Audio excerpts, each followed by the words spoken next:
Brahma ఇంద్రస్తామేన పంచదశేన మధ్యమిదం నాదేన గవేన రక్షా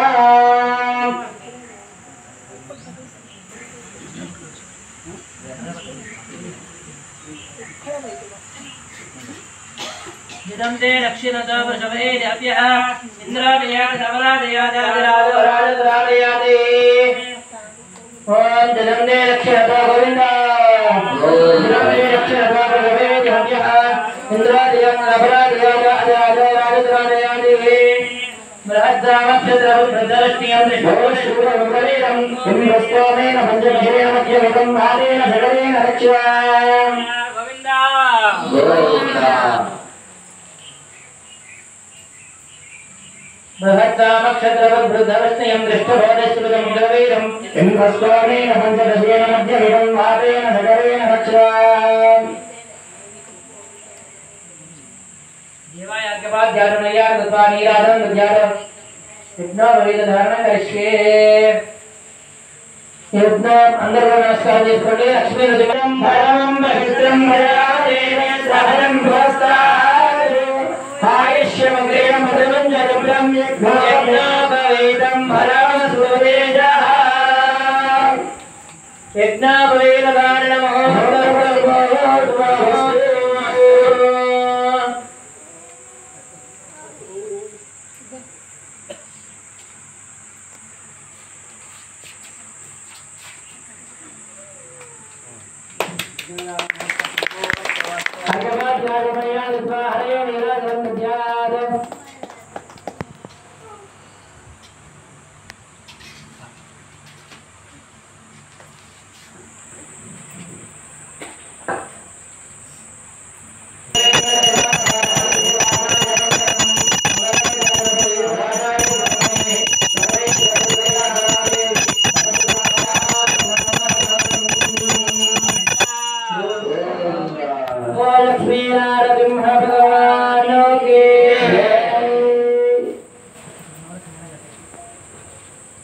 जय श्रीमन्नारायण इప్పటివరకు కూడా మనం లక్ష్మీ నరసింహస్వామి వారి కళ్యాణ మహోత్సవంలో భాగంగా ముందుగా సంకల్పం చెప్పుకున్నాము. ఏమని సంకల్పం చెప్పుకున్నాము?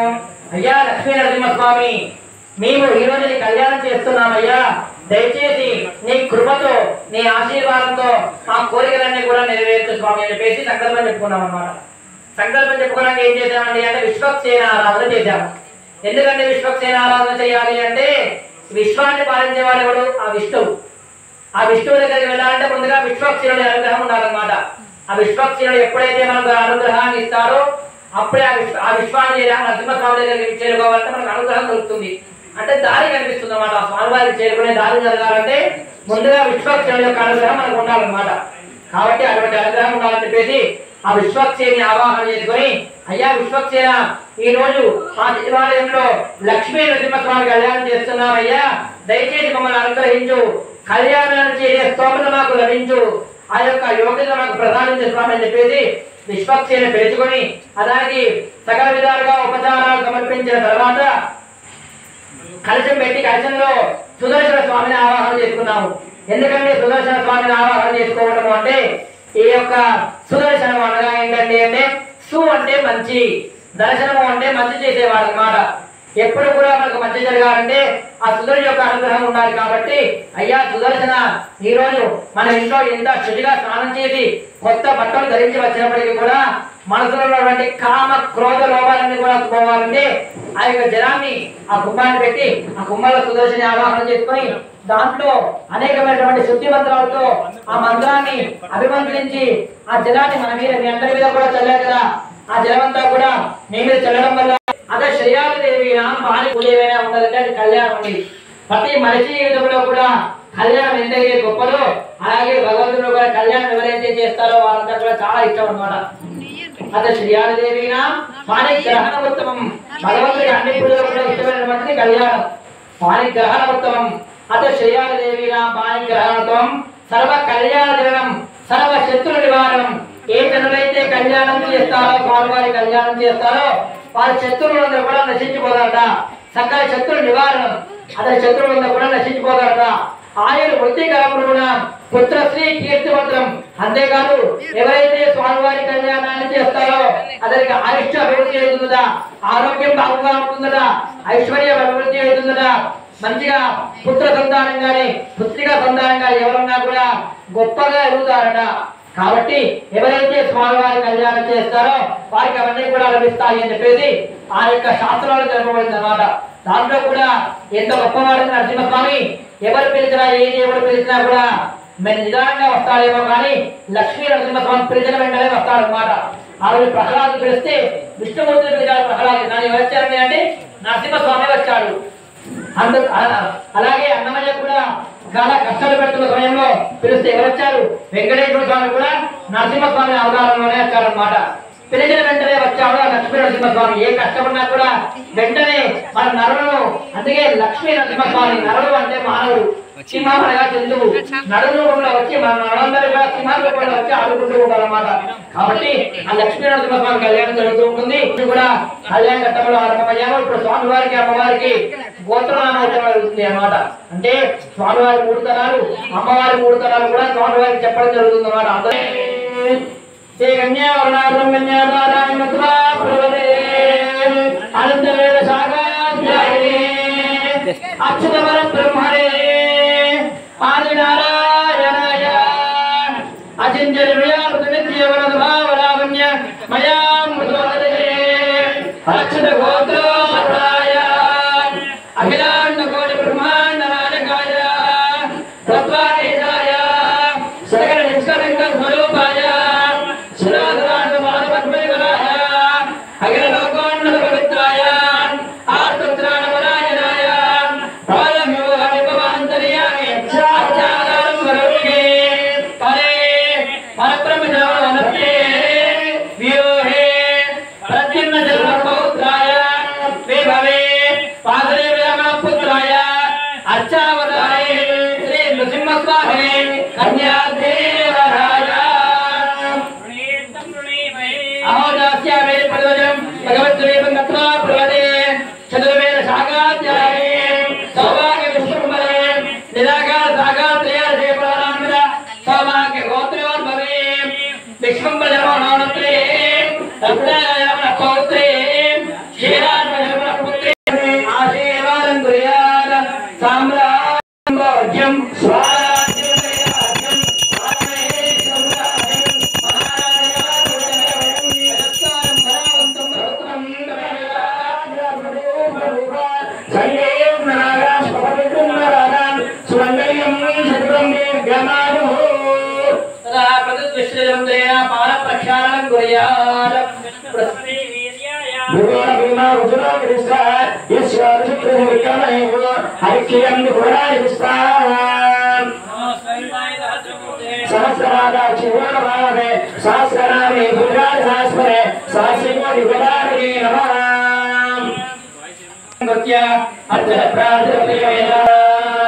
హిరణ్యరూపై మంత్రేణ శ్రీవత్సాంగులేక పగలకుండలవనహరే దేవమనం కృత్య హిరణ్యరూపస్య హిరణ్యదుంద్రవాన్నవాప్తేన హిరణ్యవర్ణః హిరణ్యాత్మయోరే నిహత్యా హిరణ్యదాతభ్య నమస్తే ఆరాధనే స్వార్చితవస్తు పరమదవైకం దలవదం నిష్ఠుం స్వర్ణపాత్రే నిదాయ పదవాదేవదు దరికావృణేది తది అభిమంత్రియా ఓం జదిక్రావన్న అకాయ సందిష్టానశ్వస్యాయ శరణోగాకర్పణాయ వంశితాయ అభినామవేద్యం ప్రణమన్నాద్యం వీర్యం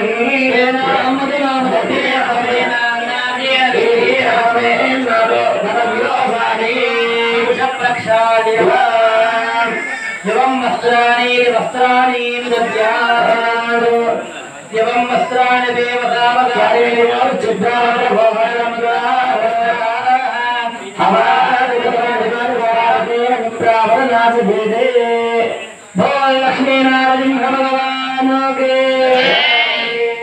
ఇక్కడ కూడా స్వామివారి బాల ప్రక్షాళన చేశారన్నమాట. ఏమిటండి అంటే బాల ప్రక్షాళన అంటే మనం ఎప్పుడైతే మన కూతురుని వివాహం చేసేటప్పుడు అల్లుకడి ఎలాగైతే కళ్ళు కడుగుతామో అలాగే ఈరోజు మనమందరం కూడా ఆ లక్ష్మీదేవికి తల్లిదండ్రులా కూర్చొని ఆ నరసింహస్వామికి ఈ అమ్మవారిని అప్పగిస్తున్నాం అన్నమాట. అప్పగించినప్పుడు ఏం చేయాలంటే మనం ఎల్లుడికి ఎలాగైతే కాళ్ళు కడుగుతామో అలా కాళ్ళు కడిగినట్టు భావిస్తూ ఉండాలి. మీరందరూ కూడా కాళ్ళు కడగలేదు కాబట్టి మీ అందరి బదులు కూడా అందరూ కూడా సుఖంగా చూడు స్వామి అని చెప్పేసి ఈ అర్చకుల వారు ఆ కాళ్ళు కడుగుతారు. ఆ షటాన్ని కడిగి అయ్యా స్వామి మీరందరూ కూడా కన్యాదాతలయ్యా మీరందరినీ కూడా సుఖంగా సంతోషంగా చూడు స్వామి అని చెప్పేసి మీ అందరి తరఫున కూడా అర్చకుల వారే స్వామివారి పాదాలు కడిగి స్వామివారి నూతన వస్త్రాలు కూడా సమర్పిస్తున్నారు అన్నమాట. బోల్ లక్ష్మీనారాయణ భగవాన్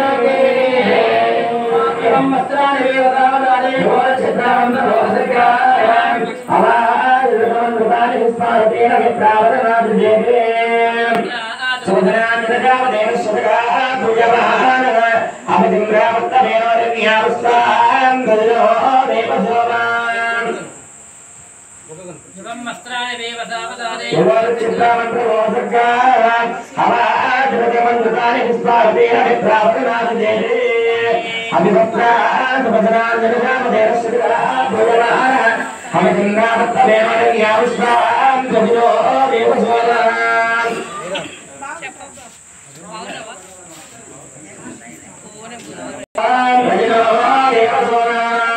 చరణం పవిత్రమిదిగాం అర్చయేన చరణం పవిత్రం విగతం పురాణం ఏన పోతస్తుతి గురుష్పదాని ఏన పవిత్రేణ శుద్ధేన భూతాని ఆత్మానవరాజితరేణ మాతారుద్రానామిదిగాం శ్రీయేరం మాతారుద్రానాం విగతావతు నారింగతారిత్యాన గురుష్పదాని పరవాదం జనయేన యమాకరణ వివదోదకం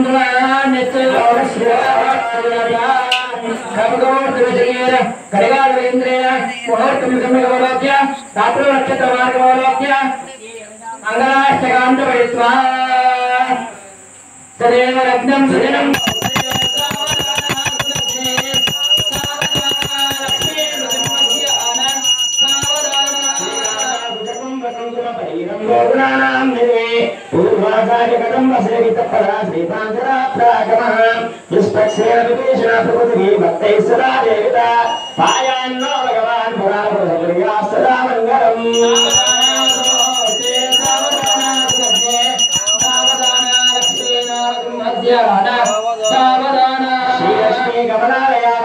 रामाजगद्दक्षिणे कल्याणे सकलेश्वरी सदभिदा भाग्यान संदायिने शोभांगे दुबलेश्वरी दुबले नारायणे श्री सते पायान्नो भगवान् पुराण भगवया सदा मंगलम्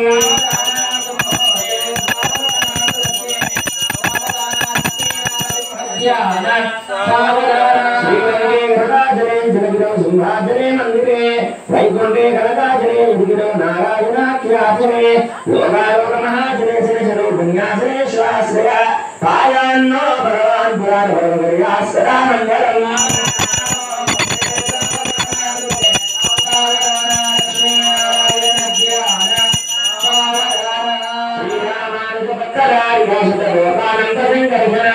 श्री सौदर्शंग पाली दिव्य कार्य सदा वैष्णवे हे देवागवतोत्तरे दरिद्रं संस्तोमानस्तर पायान्नो भगवान् पुराण भगवया सदा मंगलम्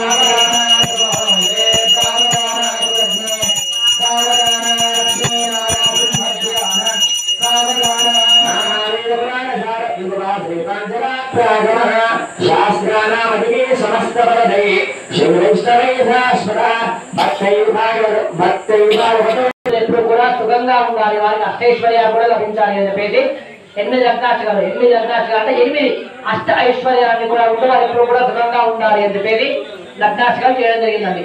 ఎందుకంటే భగవంతుడికి ఇంత ఆరాధన చేయడం అంటే దైవాధీనం జగత్ సర్వం మంత్రాధీనంత దైవతం జగత్తంతా కూడా దైవమాధీనంలో ఉంటుంది అనమాట. దైవాధీనం జగత్ సర్వం మంత్రాధీనంత దైవతం కానీ ఆ దేవుడు ఎప్పుడు కూడా మంత్రాధీనంలో ఉంటాడు అనమాట. ఎప్పుడైతే మంత్రం చదివి ఆయనను పిలుస్తామో వెంటనే వస్తాడు అనమాట. వచ్చి అబ్బాయి నా భక్తులను పిలిచాడు కదా అని అనుకుంటాడు అనమాట. మంత్రాధీనంత దైవతం తన్మంత్రం బ్రాహ్మణాధీనం ఆ మంత్రం ఎవరి ఆధీనంలో ఉంటుంది? బ్రాహ్మణుడి యొక్క ఆధీనంలో ఉంటుంది అనమాట. మీరందరూ చదవాలి ఆ మంత్రాన్ని, చదవలేదు కదా. అందుకే మీరందరూ కూడా బ్రాహ్మణో మమ దేవత ఆ బ్రాహ్మణ్ణే దేవతగా భావించి మీరందరూ కూడా మంచిగా ఉండాలి అని చెప్పేసి ఆ బ్రాహ్మణుడు స్వామివారి పూజ చేస్తూ ఉంటాడు కాబట్టి ఆ బ్రాహ్మణ దేవతగా పాటిస్తూ ఉంటాడు అనమాట. అందుకే మంత్రాలు చెప్తూ స్వామివారిని పూజిస్తే ఆ యొక్క జగత్తులో ఉన్నవన్నీ కూడా మనకు దక్కేలా చేయాలి. అంటే మనకు కావాల్సిన ఏవేలా ఉన్నా కూడా అవన్నీ కూడా మనకు దక్కేలా చేస్తాడు అనమాట భగవంతుడు. కాబట్టి నమస్కారం చేసుకొని ఇప్పుడు స్వామివారికి కన్యాదానం చేయడం జరుగుతుంది అనమాట. అంటే ఆ లక్ష్మీదేవిని నరసింహస్వామికి అప్పగిస్తున్నాం అన్నమాట. అన్ని సాక్షిగా ఇన్ని నదులు, ఇన్ని భాషలు, ఇన్ని ఆయువులు, ఇవన్నీ కూడా కలిపి వీటన్నిటి సాక్షిగా నీకు దానం చేస్తున్నానయ్యా, మా లక్ష్మీదేవిని చల్లగా చూసుకో, మమ్మల్ని కూడా చల్లగా చూసుకో అని చెప్పేసి కన్యాదానం చేస్తామన్నమాట. కన్యాదానం చేసేటప్పుడు ఏం చేయాలండి అంటే 16 దానాలు ఇవ్వాలి. ఇప్పుడు మన కూతురు దానం చేసేటప్పుడు ఎలాగైతే కట్నం ఇస్తామో అలాగే అమ్మవారిని స్వామివారికి దానం చేసేటప్పుడు 16 దానాలు ఇవ్వాలి. ఏంటంటే ఈ దానాలు అంటే గోదానం, భూదానం, హిరణ్యదానం, సాలగ్రామదానం, నవరకాల ధాన్యాలు, వస్త్రదానం, చెంబుదానం, ఇలా 16 దానాలు ఇవ్వాలన్నమాట. ఈ దానాలని కూడా మన స్వామివారికి ఇచ్చుకోగలమా? ఇచ్చుకోలేం కదా. అందుకే మీకు ఇచ్చినటువంటి అక్షంతులు మీ యథాశక్తిగా మీ శక్తి ఏంటంటే ఉంటుందో అంత కొంచెం దక్షిణ పట్టుకొని నిల్చోండి అన్నమాట. దక్షిణ పట్టుకొని కూర్చోండి. ఆ అక్షంతులు ఎడమ చేతిలో వేసుకోండి. అందరూ కూడా అక్షంతులు ఎడమ చేతిలో